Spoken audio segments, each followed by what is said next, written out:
अस्सलाम वालेकुम जी viewers, elif के नेक्स्ट आने वाले एपिसोड में आप देखने वाले हैं कि जब आरजू को होश आ जाता है तो वो कनान आवाज देगा है आरजू को, लेकिन कनान आरजू को पहचानने से इनकार कर देगी और पूछेगी कि तुम लोग कौन हो और मैं यहाँ क्या कर रही हूँ। तो टूचे रोने लग जाएगी, कहेगी कि मम्मा देखो मैं आपकी बेटी हूँ, लेकिन वो उसे भी नहीं पहचान रही होती। सभी परेशान हो जाते हैं कि शायद कोई सीरियस मसला हो गया है। और फिर हम देखेंगे कि सईदा भी वहीं खड़ी होती है और बार बार उकरत के फोन आ रहे होते हैं और उकरत कहेगा कि मुझे तुमसे फौरन मिलना है। सईदा कहेगी हाँ मुझे भी तुमसे जरूरी बात करनी है।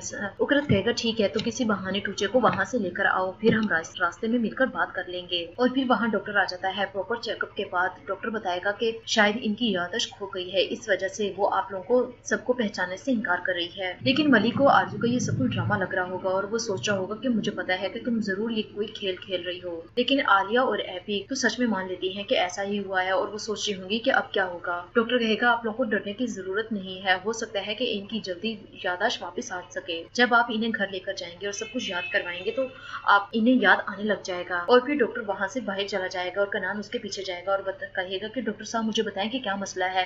डॉक्टर कहेगा शायद ये सीरियस मामला है, इनकी याददाश्त शायद हमेशा के लिए चली गई है। और फिर जब कनान वापस आएगा तो कनान बहुत ही ज्यादा परेशान होगा और आलिया भी कनान को देखकर समझ जाएगी कि कोई सीरियस मामला है। तुझे बहुत ज्यादा रो रही होगी और कहेगी कि मामा मैं आपकी बेटी हूँ, प्लीज मुझसे बात करें। लेकिन आरजू किसी से कोई बात नहीं कर रही होती। कनान दिल में कह रहा होगा कि आरजू तुम किस तरह की माँ हो, तुम्हारे दिल में जरा भी तरस नहीं आ रहा, तुम्हारी बेटी किस तरह तुम्हें पुकार रही है और तुम उसे पहचानने से इनकार कर रही हो। आलिया कनान को साइड पर ले जाएगी और पूछेगी कि मुझे बताओ कि डॉक्टर ने क्या कहा है। तो कनान आलिया को भी सब कुछ बता देगा। और फिर आलिया वापस आ जाएगी और सईदा कहेगी कि मुझे लगता है कि अब टूचे को घर ले जाना चाहिए। टूचे कहेगी नहीं मैं नहीं जाऊंगी। कनान भी समझाएगा नहीं बेटा घर चली जाओ, हम कल या परसों तक तुम्हारी मामा को तुम्हारे पास ले आएंगे और तब तक तुम्हारी मामा तुम्हें पहचाने लग जाएंगी। और फिर सईदा और टूचे वहां से जाने लगते हैं तो कनान कहेगा कि मुझे तुम भी इनके साथ ही चली जाओ। अब सईदा सोच रही होगी कि मुझे तो उकरत को मिलना है। और फिर घर पहुंचकर सईदा देखेगी कि उकरत उसका बाहर इंतजार कर रहा है। तो घर जाने के बाद सईदा कहेगी कि मुझे किसी काम के सिलसिले में बाहर जाना है। तो सईदा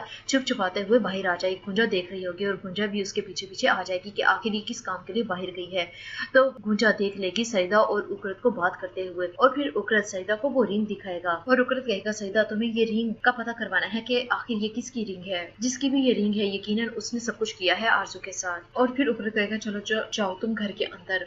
और जब सईदा वापस आ जाती है तो गुंजा भी वहीं खड़ी होती है। तो गुंजा पूछेगी ये कौन था। तो सईदा कहेगी कि ये मेरा भाई था और मुझसे पैसे लेने के लिए आया था, लेकिन मैंने इनकार कर दिया क्योंकि फिलहाल मेरे पास पैसे नहीं थे। और सभी लोग कैफेटेरिया में जाकर कॉफी पीने लग जाएंगे और मेली बहाने से वहां से उठकर चला जाएगा वॉशरूम के बहाने और आरजू के पास पहुंच जाएगा और आकर क्लैपिंग करेगा। कहेगा कि बहुत अच्छी एक्टिंग कर रही हो, तुम्हें क्या लगता है कि मैं भी तुम्हारी बातों में आ जाऊंगा, बहुत अच्छी एक्टर मास्टर हो तुम। तो आरजू तो उसे भी पहचानने से इनकार कर देगी और कहेगी कि तुम क्या कह रहे हो और तुम कौन हो। और फिर वहां नर्स आ जाएगी और मेली को कहेगी कि प्लीज आप इन्हें अकेला छोड़ दें और इन्हें थोड़ी देर रेस्ट करने दें, प्लीज आप यहाँ से चले जाएं। और फिर हम देखेंगे कनान सलीम और एपी को कहेगा कि अम्मी जान को भी घर ले जाओ और तुम सब लोग घर चले जाओ, वरना अम्मी की तबीयत ज्यादा खराब हो जाएगी और जैसे ही हमें छुट्टी मिलेगी तो हम घर आ जाएंगे। और फिर हम देखेंगे कि गुंजा फैसल को फोन करेगी और कहेगी कि सईदा जासूस है मिली की और वही सब कुछ मिली को बता रही है और तुम जाकर उसके ऑफिस में चेक करो। और फैसल जब मिली के ऑफिस जाकर सब कुछ चेक करता है तो वहाँ उसे कोई डीवीडी नहीं मिलती। और फिर हम देखेंगे कि सब लोग लिविंग रूम में बैठे होंगे और गुंजा सबको चाय सर्व कर रही होगी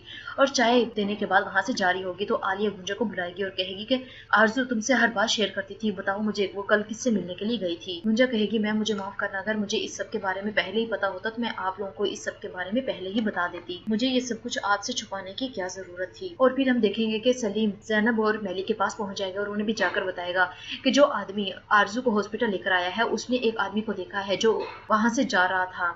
मैलिक पूछेगी कि वो कौन हो सकता है। सलीम कहेगा इस बात का अभी कुछ पता नहीं कि वो कौन था और वैसे भी आरजू अपनी याददाश्त खोज चुकी है, वरना आरजू से हमें सब कुछ पता चल सकता था। और फिर हम देखेंगे कि उकरत का फोन सईदा को दोबारा आ जाएगा और पूछेगा क्या डीवीडी तुम्हें मिली कि नहीं। सईदा कहेगी नहीं मिली अभी, लेकिन मुझे बार बार फोन करना बंद करो। अभी फोन बंद ही कर रही होती है तो वहाँ गुंजा आ जाती है और गुंजा पूछेगी कि सईदा मुझे बताओ तुम छुपकर किससे बात कर रही थी और तुम्हें वैसे भी आलिया मैडम बुला रही हैं। और फिर हम देखेंगे कि आरजू रेस्ट कर रही होगी और मेली और कनान दोनों कैफेटेरिया में कॉफी पी रहे होंगे। तो मेली पूछेगा कि मुझे बताओ डॉक्टर ने क्या कहा है। कनान बताएगा कि डॉक्टर ने कहा है कि ये परमानेंट के लिए भी हो सकती है, अगर इसे सब कुछ याद ना आया तो हमारे लिए बहुत बड़ा मसला बन सकता है। और फिर कनान जब आरजू को देखने के लिए गया होता है तो कनान का पर्स वहीं गिर जाता है। आरजू कनान का पर्स उठाकर देख रही होती है और वहाँ उसे मेली की तस्वीर नजर आती है। वो मेली की तस्वीर देख रही होगी और फिर जब कनान कॉफी के पैसे देने लगता होगा तो उसके पास पर्स नहीं होगा और वो समझेगा कि मेरा पर्स रूम में गिर गया है। जब मैली और कनान रूम में आएंगे तो क्या देखते हैं कि आरजू के हाथ में मैली की तस्वीर होगी और आरजू बहुत ही गुस्से में कनान को देख रही होगी। जी व्यूअर्स, अब देखना ये होगा कि आरजू सब कुछ भूलने का नाटक कर रही है या असल में उसकी याददाश्त खो चुकी है या उसे मैली की तस्वीर देखने के बाद सब कुछ याद आ जाएगा। जी व्यूअर्स, ये आज की